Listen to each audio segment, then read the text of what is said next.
Well, for our Ag Weekly segment, we're talking about a trend among our Amish residents. Emily Griffin explains why the Amish community is coming here in droves.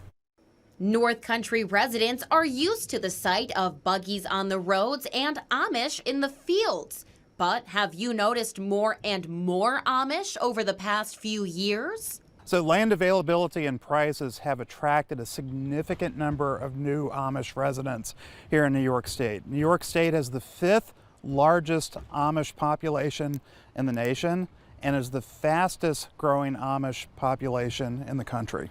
Amish are buying abandoned farms and reclaiming unused land. This goat's milk soap and this glycerin hand soap are both made by the Amish. Stanley Horning operates a farm stand and partners with his Amish neighbors. He says as they move into previously decrepit farms, his property value has gone up.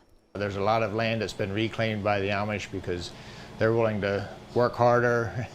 They can get on land with their horses that we can't get on with our tractors. According to a census done in 2020, there are around 300 Amish residents in both Jefferson and Lewis counties, and around 4,000 in St. Lawrence County. And consider these numbers were tallied before the influx really ramped up in recent years. Many of the Amish are finding opportunities in agricultural niches. We are seeing Amish coming in raising sheep and lamb. We have many Amish with small farm stands.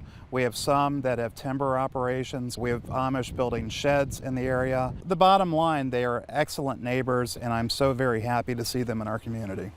Emily Griffin, 7 News.